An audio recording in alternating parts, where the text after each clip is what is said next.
Yo, coming to you live from World Championship in San Jose. Welcome to the Living Legends podcast.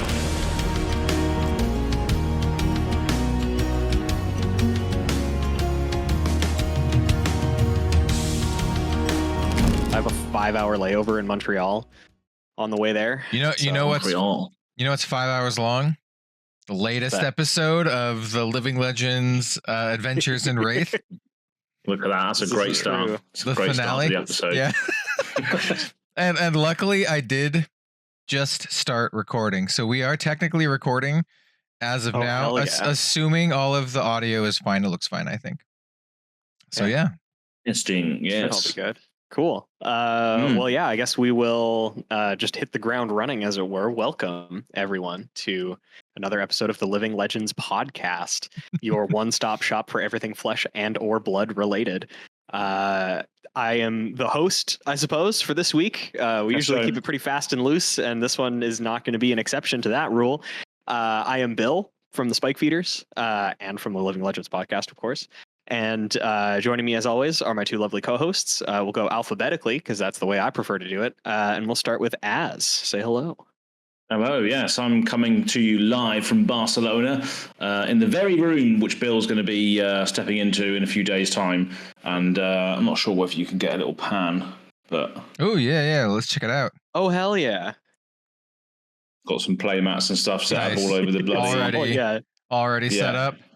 There's a sofa over there. This is Bill's room here. Nice, because you guys have, for the audio only listeners, you basically got an Airbnb, right? This is not a hotel. Yep. Yes, Airbnb. Yeah, we had to downgrade it because you couldn't make it. I had to downgrade it to a smaller one. Yeah, but it's actually quite a nice size, and it's literally 5-minute walk from the venue, if that. That's good. It's right around the corner from it. So yeah, it's really good. Yeah. That'll help out a lot too. Like when I went to Minneapolis earlier this year, I think it was, our hotel was within walking distance of the venue, but it was still like a pretty decent. It was like a 20-ish minute walk. Which doesn't seem so bad, but like I was walking to and from the hotel like probably 4 times a day because whenever I just like got bored and didn't want to play Magic, I would walk back and then have to walk back again. And so if it's only 5 minutes, then like perfect. Yeah, if that, and there's 2 sets of keys as well, so you get one. So if you ever want to pop back and do whatever, and then you can just come back out again, it's nice and easy to do so, which is good. Got 2 sets of keys. We'll go into that a little bit more after we just quickly introduce the third co-host. Sorry. I'm gesturing. Oh, yeah. It's all good. I'm gesturing to my right because that's how it looks on Discord. But I'm on the bottom. Hello. Down there. Yep. Talking about that, I was thinking of topics that we could potentially talk about today, and I think maybe like general travel tips for folks who are going to events, whether it be Worlds or any other event, in general. I think we could talk about that today. I think it's a perfect opportunity since both of you are traveling. Az has already completed his travel, but Bill's about to start his. And and I travel a lot these days, so it's going to be a long day. I leave I think my flight leaves here, Winnipeg, at 7 a.m. Then I fly to Toronto, then to Montreal, then to Barcelona. There's a 5-hour layover in Montreal, and the flight from Montreal to Barcelona is just over 7 hours. Yeah. So I think accounting for time changes and whatever, time zones are like the big blind spot in my head. I hate time zones. But I leave at 7 a.m. my time, and I arrive in Barcelona at 7 a.m. local time. But it's the next day. Brutal. So it's going to be rough. Thankfully, I'm pretty good at flying at this point. Like I'm probably just going to sleep the entire time, the whole 7 hours. I wish. I try to, but it's difficult. Unless I get like a really nice spot, like unless I get like first class or like a really nice, it's difficult for me to sleep. All I got to do is just load up on some Dramamine or some gravel. Sure. Yeah. Gravel. Just out like a light. It's fantastic. Nice. But yeah, anyway, like we were kind of mentioning, so Az is currently in Barcelona for just no reason whatsoever. I'm just there for just the for the crack. Flesh and Blood World Championships. Oh, is that happening this weekend? Is it? Oh, is it? Oh, nice. Oh, what a coincidence. Yeah, I was thinking about popping by. Actually. Yeah. So yeah, as is currently there. I'm heading out as of recording this in 16 hours from now is when my flight leaves. So it's going to be a really good time. I'm planning on, because I have done a decent amount of traveling in my life, the sort of mantra that I live by when it comes to traveling is no checked luggage. Just like ever. Me too. I maybe checked luggage once in my entire life, and that was like maybe 10 plus years ago, the first time I traveled. But now that I travel like multiple times a year, I'm with Bill. I never check luggage. I always, this is what I bring. I'll tell you real quick. Backpack, which is my carry-on, and then you get an additional item. Or no, backpack is my what they call like your personal item. Personal item. And then my carry-on is just like a duffel bag that has my clothes. That's it. That's all I bring. Yep. That's basically exactly what I'm doing. And yeah, what did you mentioned that you weren't traveling light? Hey, yes.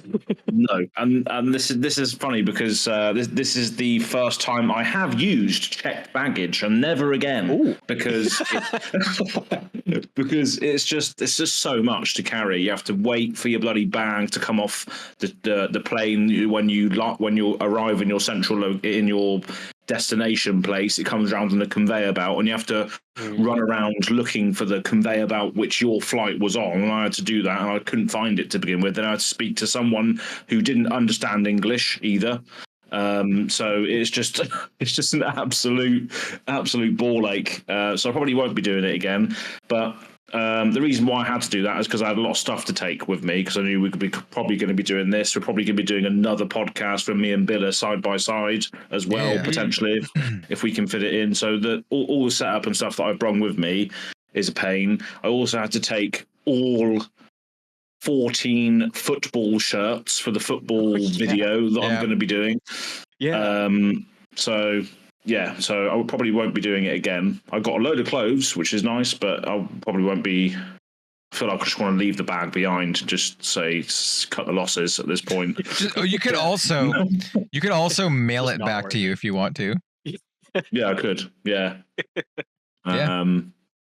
It's just a pain in the ass. Like, with Airbnbs and with any hotels, there's normally a check-in time as well. So you have to wait around with your massive load of luggage to be let into your Airbnb or hotel. Luckily, I was allowed to check in at 1:00 today rather than 3. That's good. So by the time I got there, it was just check-in time straight away, basically. So I just hung around the central location, which you will see. I'm going to be probably uploading a video later today in about a few hours after this of just my day zero of me traveling to Heathrow Airport to Barcelona to this room. There'll probably be a day zero out in the next 3 hours or so.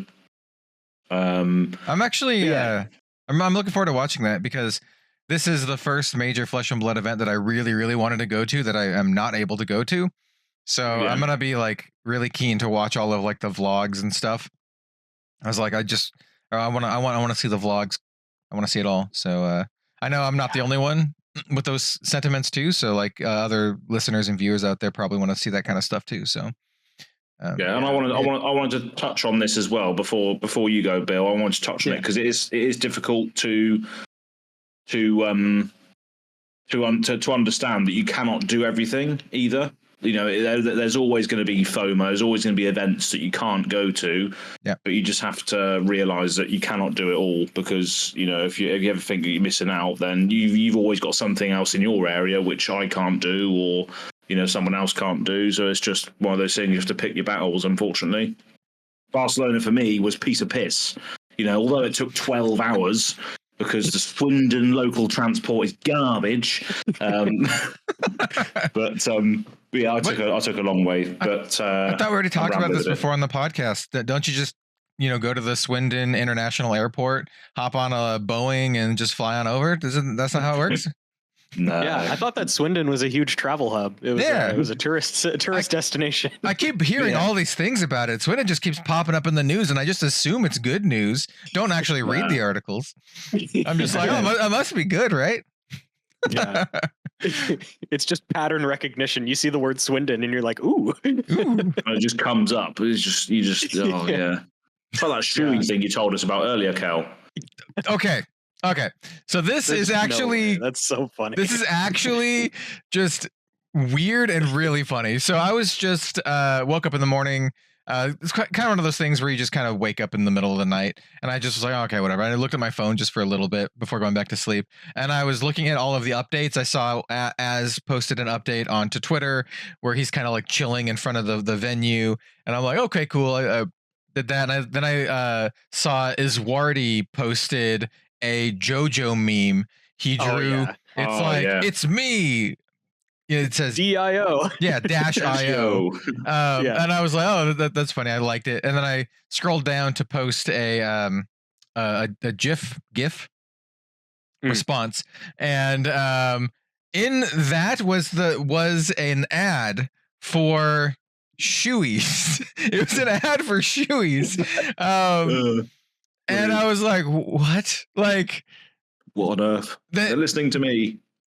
The funniest part is because both posts that I actually clicked on had to do with the Living Legends podcast. It was Az's post, and then Iswardi, who is a watcher of the podcast, and also like Az got an artist proof from him recently, and he was like, we talked about him on the last podcast, and so I just thought it was like, out of all the times to see an ad for shoeies, here it is, and I didn't even know they had ads for that. So, yeah, amazing. That's just so specific. The internet and the universe are just a very, very hilarious place. Yeah, it was. It really is. And like, obviously not sponsored or anything. And here I pulled up the ad. Look at this. So if you're not, I'll describe it for you. If you're an audio only, it is an ad for NGM rewards, and it says "Drink like a champion." #Las Vegas GP, #Shoey bar, and it has like a neon sign of someone drinking a shoey. It's just like a shoe cocktail going, like, tipping back and forth. I'm like, what the hell is with this? Oh my god, that's brilliant. I don't know that I noticed that it was specifically for the Las Vegas GP. Like, there's already so many weird things going on about this is all F1 stuff. And I'm not super in on F1, but I have a bunch of buddies who really are.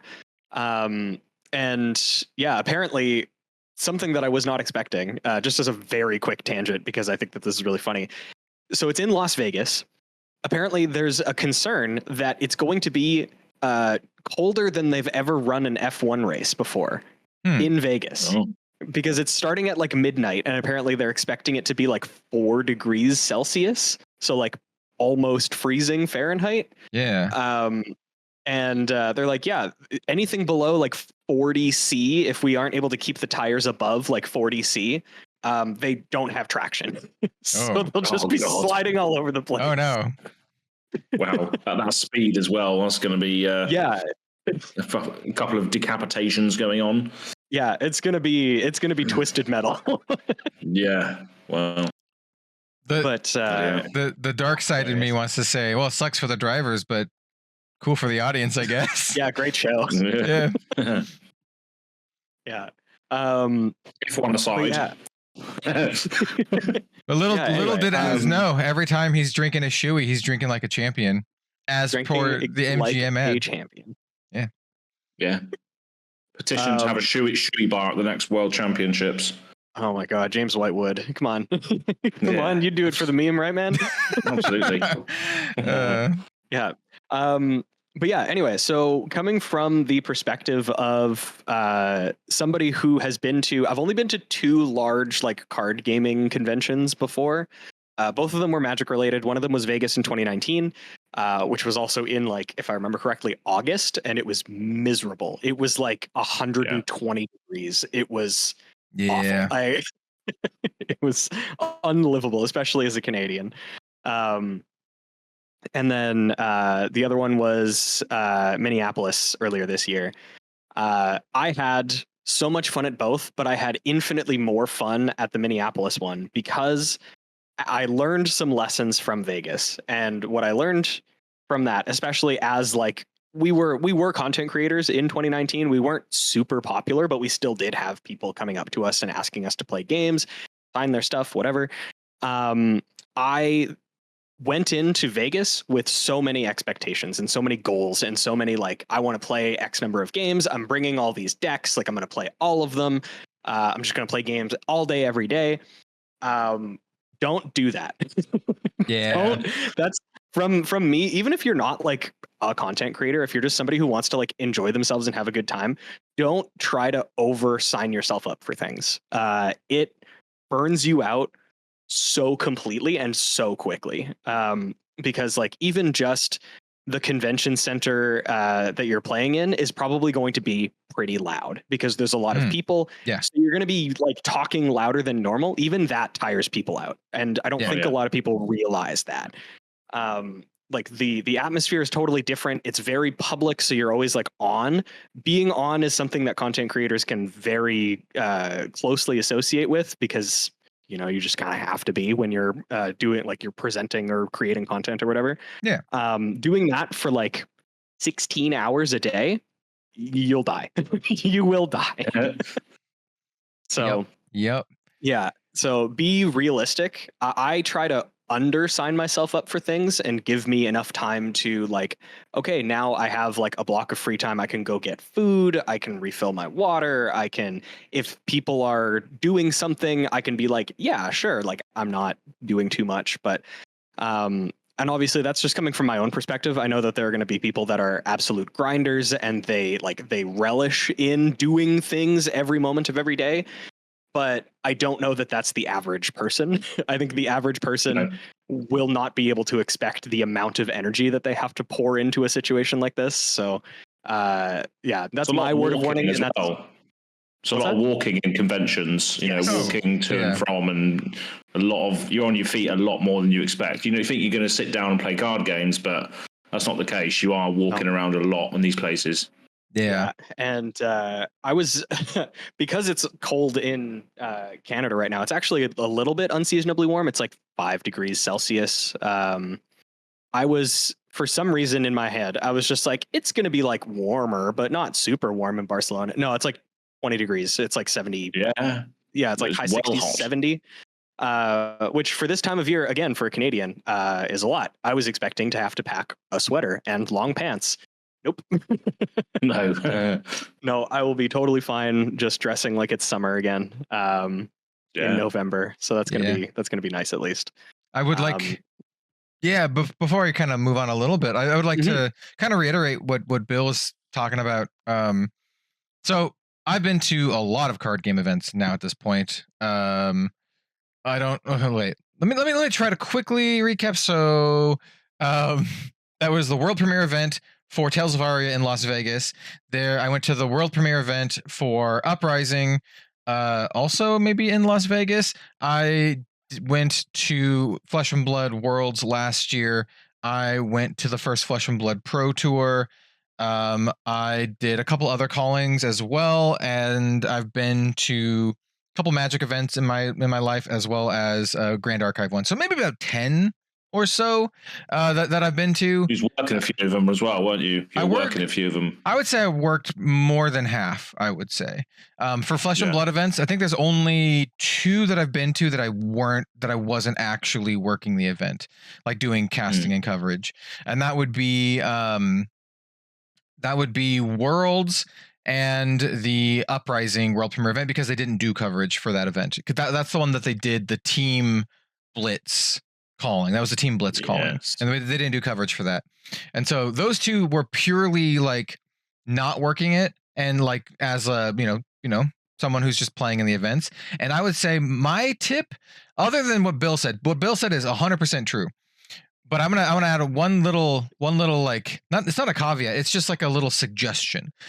My suggestion would be, before the next day. So like, say it's day 0. Tomorrow's the first big day. say you're not going to be playing in the main event, say you're not going to be playing in the calling, you're going to be doing other stuff, figure out the first thing that you want to do, plan for that, sign up for it and all that kind of stuff. But don't really, you can kind of plan out the other stuff, but I would say after that, kind of play it by ear. And that is what got the most enjoyment for me. So we planned one thing, we're like, okay, we're going to do the, draft at noon or whatever, do the draft and then see where it goes from there. Maybe you drop out, maybe you want to go get food, maybe something else happens, and then play it by ear and don't really have like a set schedule, because that way you can get the most enjoyment out of it. And that's what we did at Worlds, and it was really, really great. Like, it was just like, you know what? I kind of don't want to do the classic constructed event at 2. Do you guys want to just go get lunch or whatever? And everyone's like, yeah. And then we just go get lunch, and it was just great. And I'm gonna bake that part into my other suggestion, and that is come prepared with water and snacks, because you will burn the hell out. And if you don't give yourself enough time to go get lunch and stuff whenever you need to, you really need to come prepared with like water and snacks. So like by snacks, I mean like get like a energy bar, granola bar, something like that.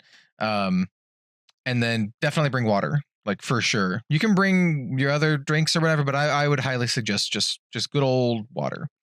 Most venues have like places to refill your water bottles. So that would be my biggest suggestion. And there's other small tips. My other one tip is every time I play, I've heard many stories about people getting their stuff stolen. As good as the Flesh and Blood community is, things still happen. Some people outside the community, they know about these type of events, and they specifically target them to like snatch people's bags because they know that cards are valuable. And so what I do is I have my backpack, and then I first of all never just leave it anywhere, obviously. But when you're sitting down to play a game, I don't like just having the backpack to the side so someone can walk past and snatch it. I always put it like between my legs, like just stick it right. Yeah, I do as well. Yeah, between my legs. Yep. I have mine like in between my legs and my leg through one of the arm loops. Yeah. Like so if they do try and steal it, they got a bit on the other end. Yeah, they'll have to just drag me along behind it too. But no, that is like a really good call as well, because exactly like you said, like I have personally never seen or like felt worried that my stuff was in peril at any point, but that doesn't mean that it doesn't exist. Like it is much better to be cautious, and it's better to have it and not need it than need it and not have it, right? Like I've heard nothing's ever been stolen from me, but I'm a pretty like cautious person. But I've had people be like, yeah, my deck box was stolen, and it had like, my all cold foil Viscera deck that's worth like $1,200, and it's just like, well, that sucks. Like, hopefully it shows up. Like, just don't put yourself in the situation to have that happen to you. Do everything you can to make sure that doesn't happen to you. That's one of the things that is helping me out with that, and also sort of ties into what I was saying previously, is I'm only bringing 2 decks and a box of traders. Like, I know realistically that I'm not going to play nearly as much Flesh and Blood as I think that I will, or even in some capacity that I want to, because there will always be something else to do, people to hang out with, just interact with in whatever capacity. And so I will say this too. I agree with what Bill said. That's really smart. I always bring way too many decks. I'm always like, okay, I'll bring a UPF deck and a Blitz deck and a CC deck and a Commoner deck. And I'm like, I'm going to play all of these formats, and it's going to be great and fun. I'll be prepared for everything.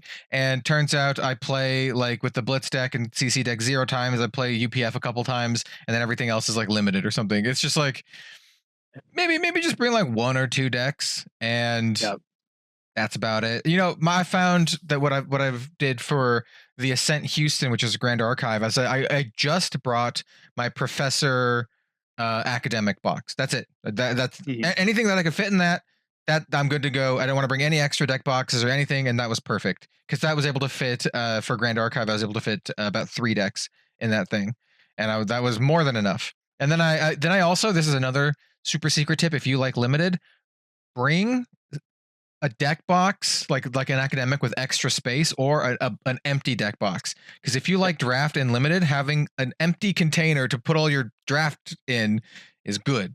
You should do that. So definitely agreed. Yeah. It's just you need to sort of, like I say, you kind of have to just undershoot what you're actually going to do, because there's going to be a billion opportunities at any point to fill up your day with stuff. So don't schedule it all up front, because then even if you say, okay, well, I'm going to hit all of these different events, I'm going to do all these side events, whatever, then it's like, if something else comes up that you might appreciate more than just a random blitz side event or something, it's like, oh, we're going out for lunch with a bunch of cool people, like, do you want to come? Like, oh no, this event's firing soon. Like, I don't want to say don't sign yourself up for events, but don't like always give yourself like just time to do things. Maybe this is just me and how I treat these kind of things these days, but the most memorable parts of these events for me, they're not that one, Welcome to Wraith draft that I did, or the Blitz side event, or even the calling. The most memorable parts are like getting food with like friends and like hanging out. Those are the things that I remember and that like stick with me. So yeah. Mm-hmm. Exactly. Like being able to actually interact with groups of people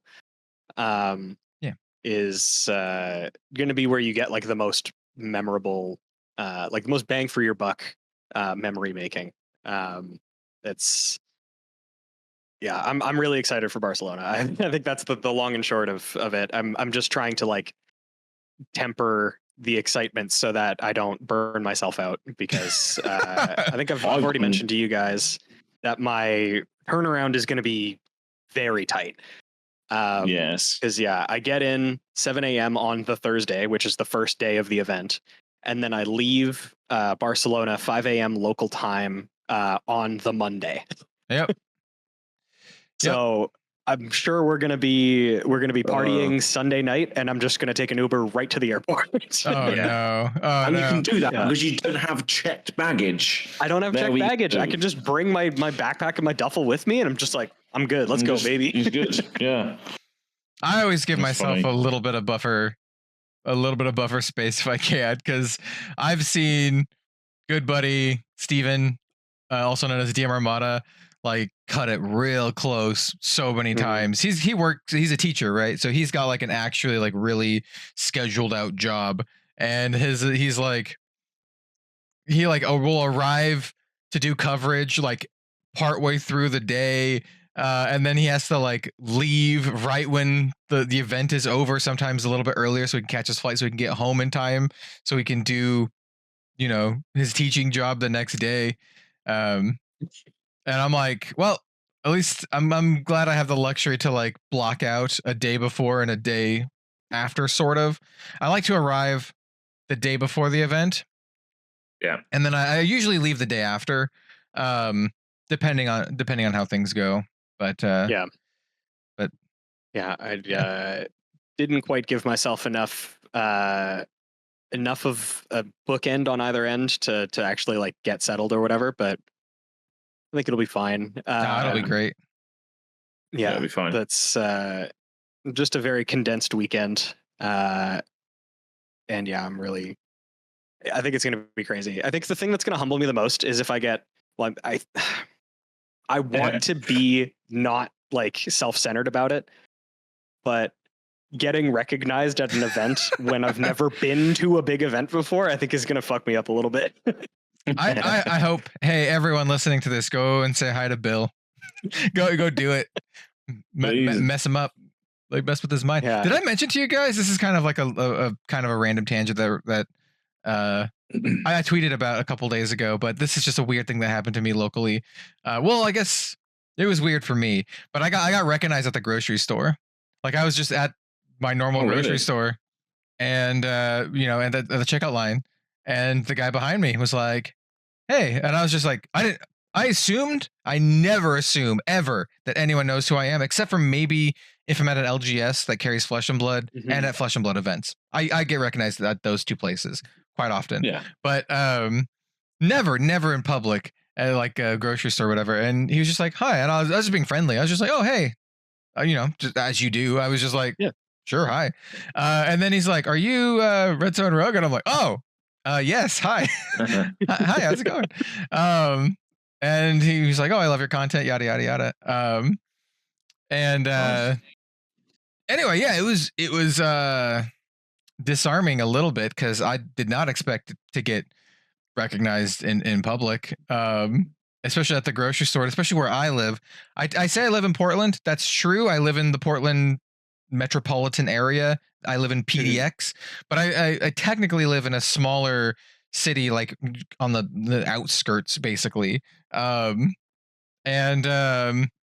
we don't even have a local game store here in where I live. I wish we did, but we don't.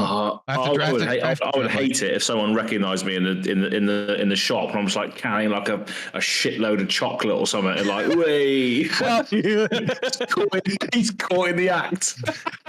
you have people like chanting at you from across the street, shooey, shooey. Yeah, brilliant. It's all about he's just got a bunch of degenerate shit.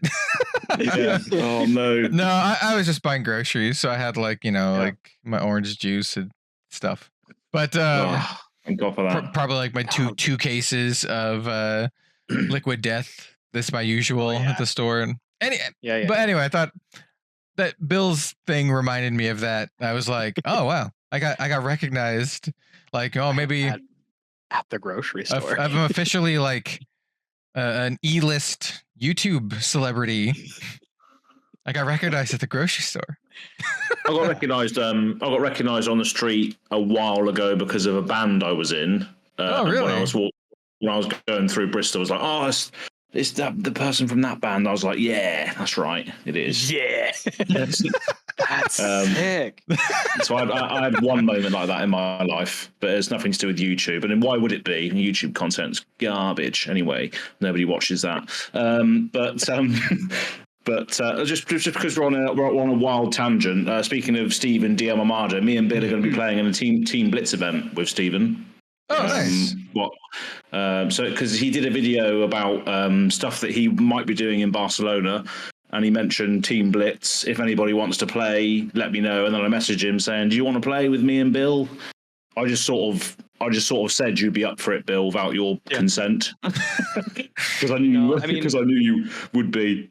It's the format that I play. So Team Blitz is so much fun. I wish I could play with you guys.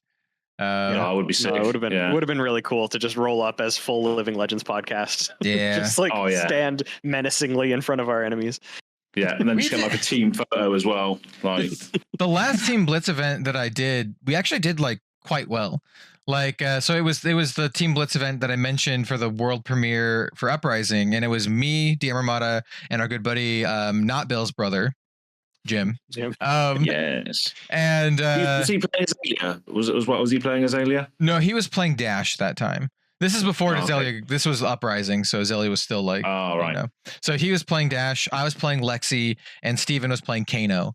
And we did quite well. We ended up, we didn't get to the finals or anything like that, but we did so well that we got seeded into Tarek Patel's team, and we got seeded into Tyler Horspool's team as well. So I remember that. We got paired against some like big heavy hitters. We did like fine against them. We lost overall. But like, we can hang. We can hang. It was fun.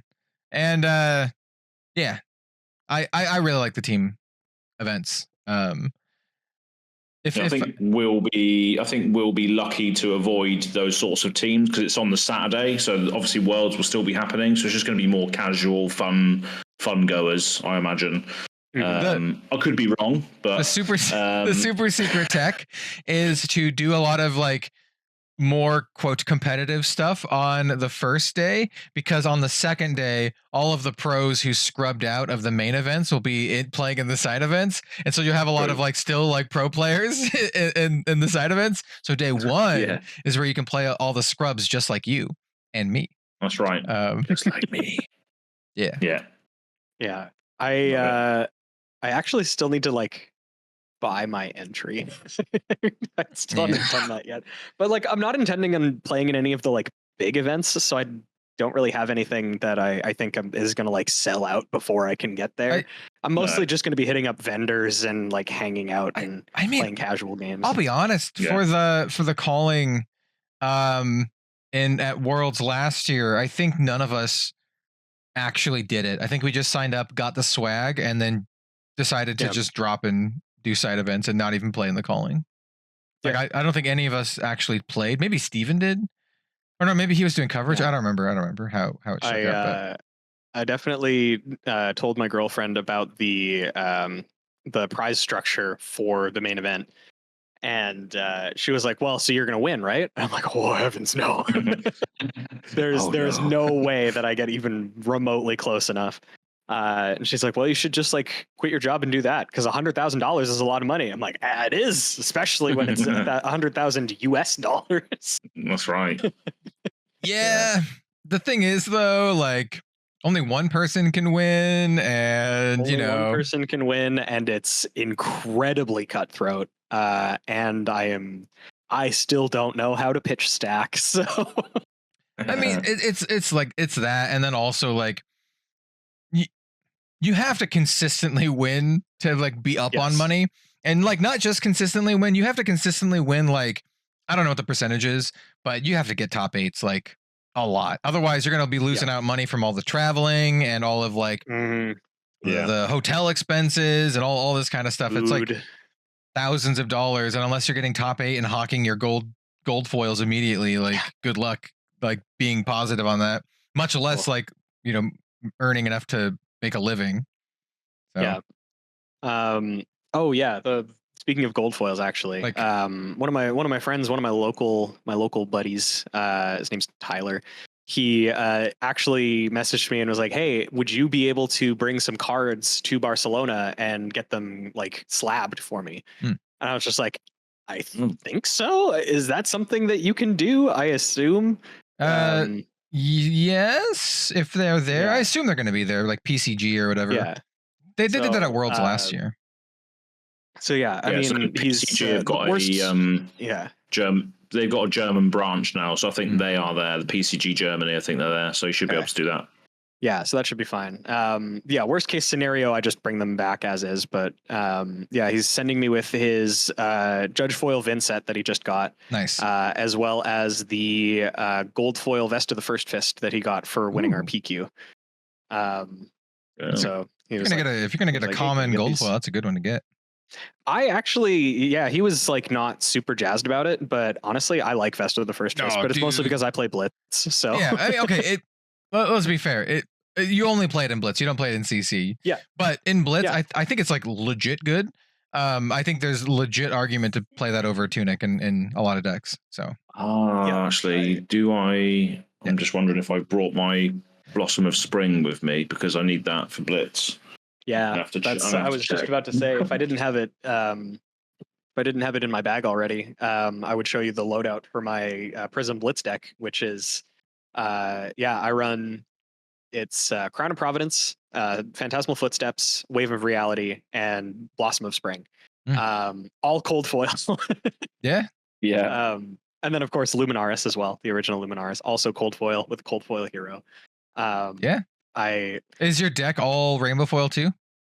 No, I'm missing some things, but that is something I'm going to be really working towards. It's not even like cool stuff that I'm missing. It's like I don't have rainbow foil like Spears of Surreality. I run 2 yellows. I probably have those actually. It's not interesting stuff. I think the only interesting thing that I'm missing is I'm missing 1 rainbow foil That All You Got and 1 rainbow foil Spectral Symbiosis. Okay. Or Phantasmal Symbiosis. My Uzuri CC deck is like 95% foiled out. There's only a couple foils that I'm missing. Like I don't have a cold foil Crown. I just have a rainbow foil one.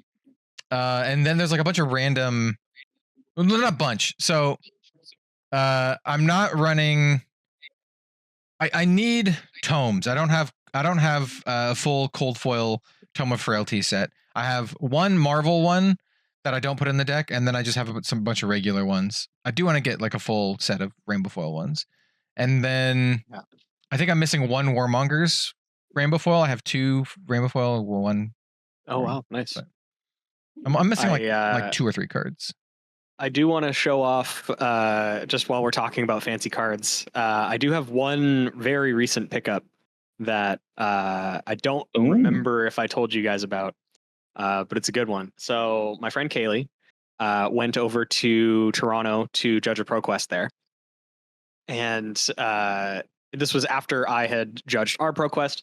I got my judge pack and it was a Fate Foreseen. And I'm like, okay, yeah, I'm okay with a Fate Foreseen. That is a totally reasonable pull. Not upset about it. I saw a bunch of people open their judge packs, like Grant, local judge, and also the only L2 in Manitoba had a bunch of judge packs from like working on the like the rules committee, basically, and a bunch of other stuff. He opened a bunch of them. He got like a play set of Wounded Bulls. He didn't hit like any of the big cards, but he got some pretty decent ones. So far we hadn't seen anybody hit anything good. And then Kaylee goes to Toronto. She's judging this thing. She opens her pack. She immediately sends me a message and says, "Hey, do you want this?" Ooh, that's pretty good. That's pretty good. For the audio listeners, it is a cold foil Art of War. Nice. Yeah, it's very good. Yeah. So I was like, she was like, "Do you want this?" And I said, "Yes." And she's like, "Okay, now I don't have to worry about my expenses for the rest of the trip." I mean, it's a valuable card. I'm a scrub and I only have regular Rainbow Foil Art of Wars.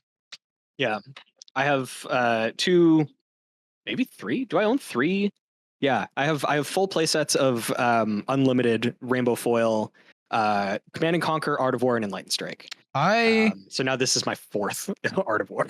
I do too, and I have opened up them all in booster packs. I've not bought a single one except for I only have 2 Rainbow Foil E-Strikes. The E-Strikes that I use in my Uzuri deck are actually alpha. I have alpha E-Strikes in my Uzuri deck. Not foil, but they are the pink strip alpha. Pink strip, yeah. Yeah. You gave me an E-Strike. I did. I've opened up so many. I've opened up so many E-Strikes. Yeah. He gave me an E-Strike too. Yeah. It was a whiteboard one. I think I was like for like a holiday gift, I think. Yeah. I think it was alongside this pink strip. This is the only pink strip that I own, but this non-foil Drone of Brutality. Yeah, the pink strip drone. Yeah. Very, very briefly went up to like a $200 card or something when they unbanned the outlets. Yeah. I do have immediately through my collection. I was like, where are my drones? Where are they? I do have a Rainbow Foil pink pitch drone that I put in my UPS just decks. Red drones in this pack, and then I have the other colors. Yeah, crazy. Fully separated out. I was ready. Oh dear. Yeah, that's still legal, isn't it? In Blitz, that's still legal, isn't it? Drone. Yeah, as far as I know, it just didn't make an impact. Yeah, at least I think so. Hang on, FAB TCG. I remember them talking about it recently. I don't remember if they banned it again or what. I remember there being a thing about it. Double check. Because I remember Ian saying something about it, because he's like a huge fan of drone. In what deck was he play it in? Do you know? Oh no, yeah, it's banned in Blitz. Or just when did that banned? That's what I thought. Yeah, that's what I thought. I thought so. Yeah. Thank God. Ian, I don't know. He probably plays it in like KO or something. Yeah. KO or Rhinar. Those would be my guesses.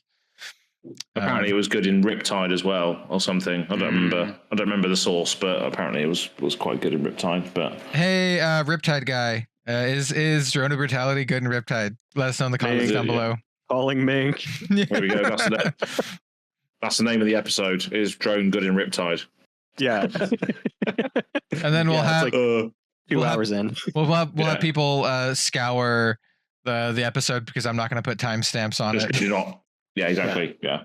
Dude, okay. Yeah. The timestamp thing I think is funny. We bounce off topics so often that like I'm not sure if timestamps would even be viable for this podcast. We wouldn't even know where to find the stuff we were speaking about. You know, Like, unless we watched it all back. It'd be like, okay, we talk about Uzuri winning the calling here for these 2 minutes, but then we also talk about it here like an hour and a half in, like a little bit later too. I'm like, put separate timestamps for both of those, man. Just listen to the podcast. It's a podcast. Exactly. Oh yeah. Okay. So I found it. It got unbanned in May of this year, I think. Was this the unban? And that sounds about right. I made a video about it. Yeah. So. Yeah, it came back in May and then was officially rebanned in August 16th. There's a post by Brian Gottlieb, and it was also when Blitz went up to 52 cards with a sideboard, with a full actual sideboard instead of just equipment. Yeah, I'll be honest here. Since then, by the way, I've actually not been liking Blitz as much as I used to. Like I'm not the only one. I'm not going to call other people out because I don't want them to be harangued as well. But there's some other content creator friends who I know who are feel similarly, where we liked Blitz more before. Did you just say harangued, like the Tekken character? Harangue, yeah. No, harangue. That's harangue. Harangue, yeah. Harangue, but yeah, no, harangue is harangue, to like, yeah, hassled. Oh right. I thought it was like harangued, as in like you just been kicked in the face by the Tekken character sort of thing. Well, yeah, you just like kick. Yeah. To speak to someone often for a long time in a forceful and sometimes angry way, especially to persuade them. Yeah. Harangued. Right. Okay. Exactly. But yeah, I don't want to get harangued about this. But I did actually personally, I do like Blitz before. Like I like the previous incarnation more. It felt more unique. Like a more unique format, and now it feels just like CC with 20 with like 20 health instead of 40. Yeah, health. I could see that. Like I actually liked the deck building challenge of having to bake your matchups into your main deck rather than having to rely on a sideboard. It felt more like a fun deck building challenge. So honestly, it's why I really like, or one of the reasons I really like Shadowverse Evolve. I'm not gonna talk about that a lot here, but Shadowverse Evolve feels to me like Blitz used to be. It's fast. There's no sideboards. It's best of one. You have to bake your matchups into the deck. It's fun. You just roll up with your deck. You play. Yeah. There's pros and cons to each, isn't there? I guess, but yeah, it's definitely a good thing. You can just bake your whole deck into it, and just accept and cut your losses as and when you come across the deck that beats you or whatever. It's just the way it goes. Yeah. But that's how my Prism deck is. If I play against a Guardian, it is not even close to a winnable matchup. Like not even close to a playable matchup. Yeah. So I'm probably going to be the same as well, because I think Azalea needs room to operate, and I'm not sure if she's going to get that in Blitz. Obviously, that's what I'm going to be playing, but it'll be interesting to see how that works. But yeah, we'll see. Should be fun nonetheless. Yeah.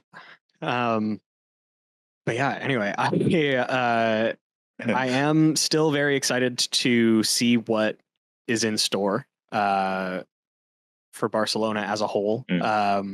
I've never been to a large Flesh and Blood event, so that's going to be a new experience for me as well.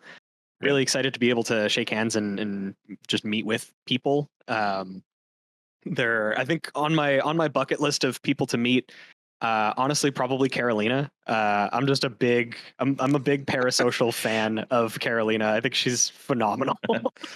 And then like obviously the big people like the Professor and James White and everybody who sort of makes this game what it is. Hopefully you can. It's opened up a lot of doors and opportunities. So I think I'm literally going to say what you said. I think you were going on to say, hopefully you can get a new Living Legends podcast intro. Is that what you're about to say? Well, yes, that is part of it. But I was just going to say, hopefully you could find. Hopefully, like you can actually get James the time to chat with him, because he's always like harangued by people. Yeah. And like I hope he can carve out like a second to just like say hi to me. That would be really cool. Yeah. Well, Last Worlds, he did a meet and greet, didn't he, at Last Worlds? So yeah, he did the signing, but like Az and I like waited in line with everyone else for like 2 hours. And James, the first thing he said to me was like, hopefully you didn't have to wait too long. And I said, you don't want to know. So it was like Az and I waited for like like 2 hours or more Yeah. in line. Yeah. Whatever. That's something else to just sort of drive home that point of like, don't over book yourself for things, because you never know when you'll want to spend 2 hours just standing in line to meet James White, or to get an artist to sign something for you or whatever. There were even when it was like pretty dead around the artist booths, I wanted to when I was in Minneapolis, I wanted to get Livia Prima to sign some of my Prism stuff. There were only like 6 people in the line, but they all wanted like pretty intense things, apparently. Yeah. Like I stood in line for like probably half an hour or 40 minutes, and she was still drawing something for the same guy that was there when I got there. And I was just like, this is like a 4-hour line that looks like a 20-minute line. Like, this is I really wanted to meet Livia. If you're listening to this, I was really excited, but I just didn't have that level of patience in me. I think after that, I actually walked back to the hotel room and took a nap. So Yeah. I don't think Livia Prima listens to this podcast, though. I would consider her a friend of the podcast and of the channel. She's very nice. Both her and her partner Billy Christian are excellent people, and I've had the pleasure of having dinner with them before at a very large. It wasn't just them; it was a very large dinner that I was invited to that had like Prof and James White and Sam Yang and stuff. But she's a fantastic artist and a very nice person, and I'm happy to have, you can't see because it's washed out because of the lighting, but 2 of her original hand drawn things up on my board, which are Prism and Dromai. Yeah, go say hi to the artist if you have the time. But Bill's right, sometimes it can take a while. Hey, also, hey, if you're one of those people in the artist line, if you're getting like a sketch or something, that's one thing, but like don't walk up there with like 150 cards that you want them to sign just because you want to go hawk it and get like more money. Don't do that. That's lame. It ends up kind of just detracting from the experience for everybody, including like the artist. Yeah, some like, artists don't allow that. Yeah, yeah. Some of them are too nice and they'll do it anyway. But I know like Sam Yang put a limit. He put like 2 cards. I will sign 2 cards per person. That's it. And otherwise people will do that. Absolutely. Yeah, and I got like 10 cards that I really wanted him to sign, and they were like nice cards. It was like Cold Foil Mask of the Pouncing Lynx, Rainbow Foil Adult Dash, Cold Foil Phi, like a bunch of like really, really nice stuff, including some like Arcane Rising first edition Rainbow Foils and stuff. And it's like 2 cards, and I was like, oh, okay. Sam, you pick. I was just like, you sign, and he picked the heroes. So he signed my adult Rainbow Foil Dash and my adult Cold Foil Phi. But yeah, just be respectful. And also like you can come back later in the weekend. Most of the artists are there like all of the days. So. Yeah, they have pretty long days. From what I've seen, like you'll get an opportunity. Yeah. The reason, the extra reason why James's line was like insane is because the rumor got out that he was giving away free Regicide playmats, like signed Regicide playmats. Of course. And then everyone was like, "Oh, I need a free mat," and then that's why it like started to get nuts. Free signed James White mat, and then obviously people started to sell them immediately. Yeah. I still have that mat, by the way. It's a cool mat. I wanted to get Sam to sign it, but I didn't get time to get the mat and then go to Sam to get it signed. I gave one away, I think. As part of a 1K celebration thing, if I remember rightly, but God knows. Yeah. But yeah, it's going to be good fun. Going to be jam packed. I'm going to be capturing as much as I can as I can on the GoPro. You probably will see or would have seen already, if you're still listening to this, videos on Going In Gaming of a couple of days. I don't know how often. Well, actually, that being said, there is going to be a local game store tour that's going to be out the same day as when this comes out. Oh, sweet. Yeah, so there'll be a local game store tour which I'm doing with Gameria, I think they're called. I think they're one of the early adopters in Spain for Flesh and Blood. Nice. So I'm going to be doing that tomorrow. I'm going to be going down there about 11 o'clock tomorrow morning. Are you guys? I guess I can ask this now. Are you guys planning on doing any extracurricular activities in Spain? Like, are you guys going to go sightseeing or do anything? Or are you going to be mostly relegated to Flesh and Blood venue? I think I will likely try to do some extracurricular stuff. Again, just because I know that like there's so much. I've never been to Spain before. I know that there's so much to see, excellent restaurants and whatever. I don't know that I'm actually going to do any like full on excursions, like sightseeing or anything like that, but I definitely will be like exploring the area around the city. Hopefully just having excuses to go out to get dinner and drinks with a bunch of cool people. Yeah. That'll probably be the extent of what I really want to do outside of the event itself. But obviously, again, my whole mantra is just to keep my schedule open anyway. If people are like, "Hey, we're going to do this thing. Does that sound interesting to you?" And if it does, then I'll be like, "Hell yeah, whatever." Like just kind of go with the flow and enjoy myself. Yeah. But yeah, I'm not going there with any sort of expectation of like, oh, I'm gonna go see this thing. I'm gonna go see this thing. Like I can plan a different trip for that. Yeah, for sure. Nice. Yeah, it's all about the people anyway. These events, isn't it? Like the last Worlds was. You know, you just get caught up in the tornado that is everybody being there at the same time, and you just vibe off of that mainly. There's that weird professor scavenger hunt thing. You guys gonna try to do the weird professor scavenger hunt thing? Honestly, probably, yeah. Yeah. I have no idea. I like cold foils. Like no idea what you're supposed to do, but yeah. Apparently, Prof is officially already in Barcelona, so he's there hanging out. I don't know if he's there with his family, if he's just there solo, but he's there. He's in Barcelona. Yeah. Yeah. I think a lot of people are starting to filter in now, but like one of my friends as well is just landed and he's coming straight here because he's staying here tonight before his Dutch friends arrive. So yeah, that should be cool. But I remember you asked me if it was all right if he stayed over, and I didn't realize that I wasn't going to be there for tonight anyway. So it's just like, oh yeah, that's totally fine. And then yeah, it's like even more fine because exactly. But that's just me being polite. I'm just me being polite. Oh, so is it all right, Bill? Oh, you're not here. Oh, never mind. But here we are then.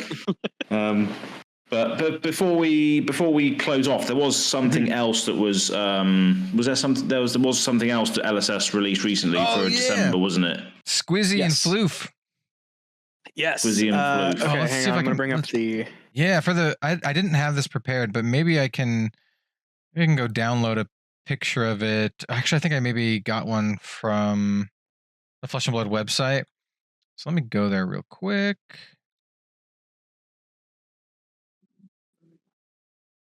Probably gonna things on there. So yeah, LSS recently revealed that they have a promo hero for armories within the month of December, which they've been doing pretty consistently. Like last year it was Shitty Christmas Present. Year before that it was Cold Foil Cracked Baubles. And then year before that, I don't know, but I seem to remember somebody mentioning something about something. But yeah, for this year, they are, I believe, reintroducing the Cracked Baubles. They're bringing them back from 2 years ago. In rainbow foil. In rainbow foil. Okay, so the cold foil ones are still going to be good, which is very relevant. I was actually trying to see if I could find mine. I have a stack of like 20 of them. So, I have like 3 or 4.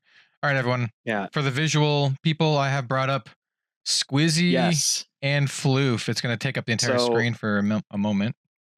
So Squizzy and Floof is the promo hero that people are going to get again within the month of December for armories. They are a young merchant hero for intellect 20 health. And at the start of each opposing hero's turn, they may create a cracked bauble in their hand. If they do, you create a gold token. Yeah. So Andy's totally not Santa Claus. Totally not at all. Yeah. Not at all. Yeah. Intellectually distinct Santa Claus. Yeah. Which one's Squizzy and which one's Floof? They could be either, to be honest. Yeah. Could be, yeah. Yeah. Floofy beard, you know. Yeah. Squizzy dog. I don't know that it's Squizzy dog. I don't know that it's necessarily super clear, but Right. but yeah. Anyway, so they are still a merchant hero. Obviously, that's gonna just be the reality of it. But I will say, for all intents and purposes, gold tokens are really good. Gold tokens are really good, man. I mean, who's gonna? I guess it gives like people an extra 2 resources on extra their 2 turn. resources. That's not nothing. Squizzy and Floof, I think it would be a sweet like UPF or like. I think they're going to be really fun. And in UPF, when there are 3 opposing heroes to have turns. I would like to note for people who are like, oh, PvE or whatever. First of all, PvE doesn't exist yet, so you can't really talk about much. But also it says opposing hero. So I would assume if you're doing PvE and you're on a team, you're not an opposing hero. You're probably an I don't think so. Hero. I think you'd be like an allied hero. Like, because they have some precedent for that already, right? Wasn't there a card that said like allied heroes or something? Each hero in your party, I believe. In your party, that's what it was. Yeah. So yeah, it would probably be that. But looks like a fun UPF hero. It's nice to see they keep doing this as well. Like, you know, the Halloween, like the Jack-o'-lantern stuff they did as well. I'm not sure whether we covered that or not. But we did not. No, but it's nice to see that they are still do these seasonal things that sort of tie into real life and Flesh and Blood to a certain degree. And nice to see they put in the cracked baubles in there as well. The Christmas, you can use your Christmassy cracked baubles, which are nice. Yeah. I actually have a sleeved crack bauble as one of the decorations that we put on our Christmas tree. Yep. Oh, nice. So I have this stack of pre-sleeved ones that I just still have. And then, I have one set aside just to be a Christmas decoration. Nice. Fantastic. Yeah, I like it. I like that they do it. I think that it's a nice thing for them to do. I think it'd be really fun to do like a festive UPF game. Someone play as Squizzy and Floof. Everyone try to play as like, you know, doesn't necessarily have to be festive, but I mean, I want to play with like shitty Christmas presents and crack baubles and all that kind of good stuff.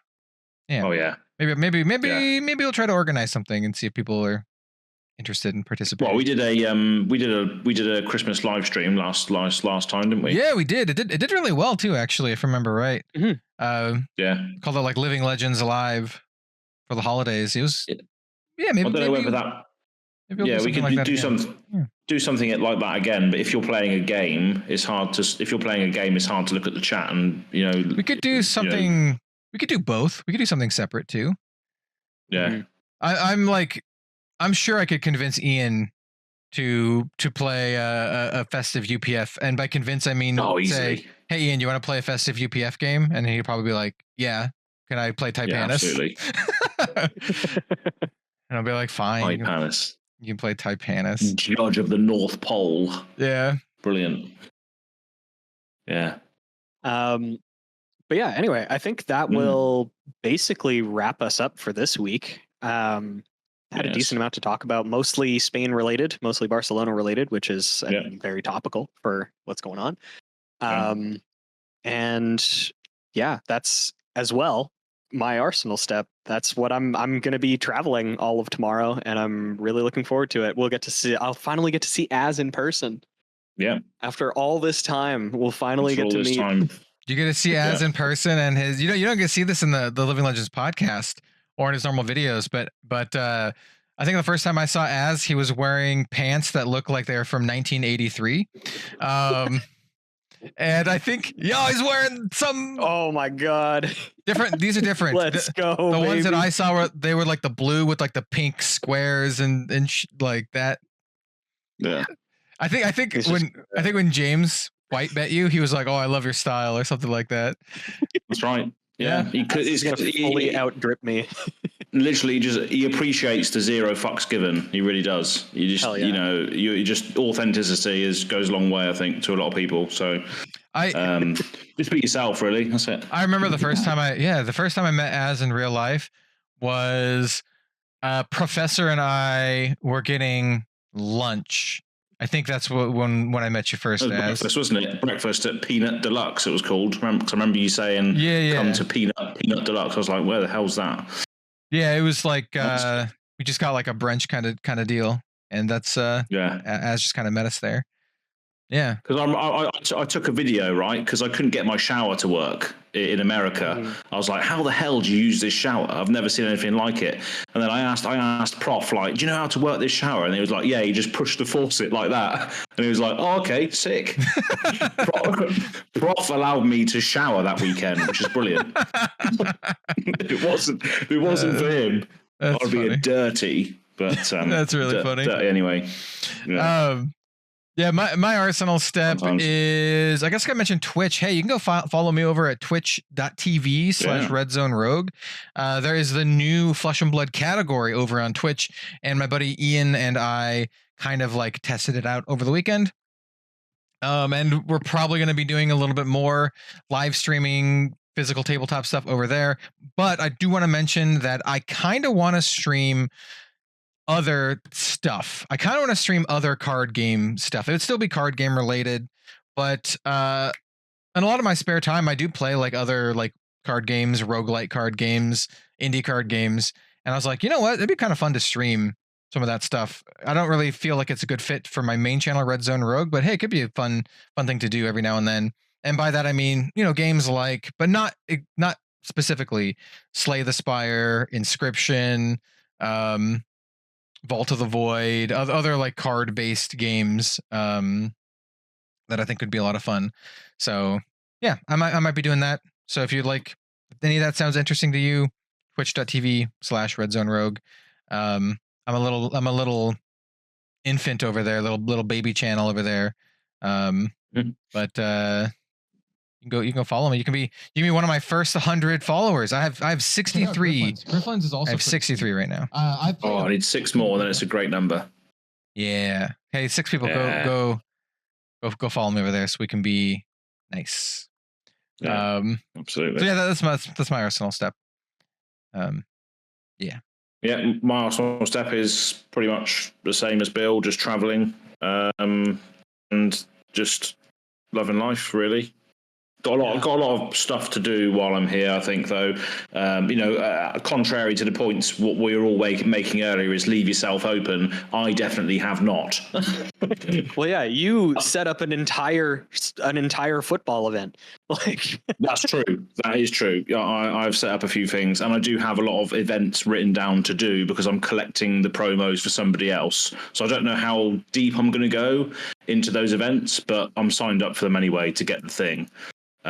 So we'll see how far we do those events, but yeah, no, I can't wait to see how this weekend goes. It's going to be fun. Going to be lots of content going out as well. So I'll just kick it off by saying I'm Az from Go Again Gaming, and you can find me on Go Again Gaming on YouTube, which where all this GoPro footage will be going. So yeah, that's that. So stay tuned for that. Really? I'll throw it over to somebody else. Take it. Okay, sure. Hello. Take it. Hi. I forgot which square again. It's just like this. That's what he's going to do at the weekend. My name is Kel, also known as Red Zone Rogue. You can find me over at Red Zone Rogue. Well, actually, I was going to say redzonerogue.com, which does exist. That's my merch store. But you can find me at youtube.com/redzonerogue for all my content. Twitter.com or x.com/redzonerogue. Instagram and Facebook, all the same thing, as well as my new Twitch channel, twitch.tv/RedZoneRogue. It's all the same. Branding, all the same. So you can just find me everywhere at that. For the YouTube stuff, I'm going to be doing a channel update post Worlds. I wanted to wait till Worlds had happened to kind of do my little update here. But the long and short of it, the skinny of it, is that still going to be doing weekly Flesh and Blood content. Obviously the Living Legends podcast, but I think I'm going to be altering things a little bit, and I want to do weekly Grand Archive and Shadowverse content as well. So I'm going to be trying that in 2024 and probably starting last week as well. So nice. Yep, gonna be focusing a little bit more on the variety stuff, which is what my channel was founded on. And we'll we'll see. But the Flesh and Blood content's not going anywhere. This is just like, adding things rather than subtracting things. So yeah. Yep. You can find me on there. That's my stuff. How about you, Bill? Yeah. I am Bill from the Spike Feeders. You can find me on YouTube at Spike Feeders FAB. We do live edited gameplay content. If that's something that interests you, you should definitely go check it out. You can also find me on social media at BillTSF.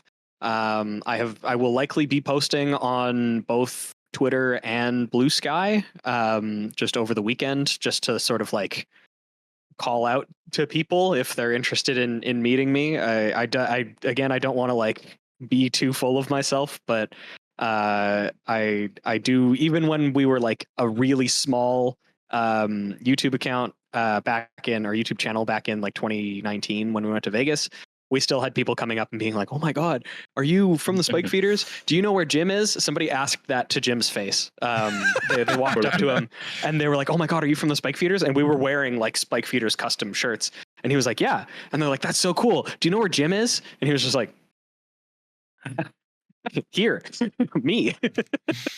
Oh my God. Did Jim just like grow out a beard or something to make it so he doesn't look like himself? No, he just looked exactly the same as he always does. That's one of my favorite stories. That's so funny. I have heard that he's quite tall, though. No, not even heard. I've seen that he's quite tall because I watched a episode of the Elder Dragon Social Club on Loading Ready Run, and he was standing next to other very tall people, and he was like as tall or taller than them, and I was like, "No, he's tall." He's 6'2", 6'3". It's pretty tall. I'm like 5'10", 11 ish. No, I'm not about the same. Yeah. So, people will see. So people will see this weekend. That's another place you can find Bill this week, Barcelona. Yes, I will also be at Worlds in Barcelona. You can find me there, and please feel free to come up and say hi. I've already sort of gone over my plans. Yeah. What's up? Are you giving away anything to people? I don't remember if you're doing that or not, but yes, I am. I actually almost forgot about half of it. I'm giving away Good Deeds promos because I still have like 20 of them. I'll have to meter them out in some way. I'll have to figure out a way to make it sort of fair. I have an idea. I have an idea right now. Okay. For people who listen to this specific podcast episode, give them a keyword, and the first person to come up to you and say that keyword, you'll give them a promo. You'll give them all the promos. No, just one promo. Yeah. Okay. Let's see. That'll reward a listener of this very episode. I got to think of like a sleeper agent activation phrase. Yeah, like banana bread, but not banana bread. Let's just go. Let's go ban Wave of Reality. If you tell me ban Wave of Reality, I will give you a Good Deeds promo. Wow. If nobody would say that normally, right? Like, yeah. Just come up in casual conversation. Says that. Yeah. Oh yeah. My so God. you know what I was thinking the other day, that we should ban Wave of Reality, and I'm like, what? No. What? Yeah, so that'll be it. If you find me, I'll unless a bunch of people come up and say that, I'll come up with something else as well. But that's a guaranteed way to get one with no questions asked. There we are then. Yeah. So I'm giving away those. We also have. Do I have them here? Yeah, I do.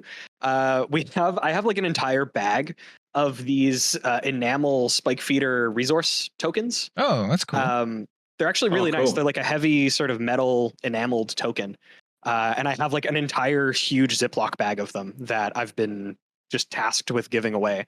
So those ones I can give out like candy. I will be. I have like probably 200 of them, I think, nice. if I had to estimate. So so I'll be bringing those as well. And yeah, feel free to come up and say hi, and I'll definitely be giving you something as part of the transaction. Also, if you want to ask me for my signature, that's totally cool too. I just won't have a pen. So Brilliant.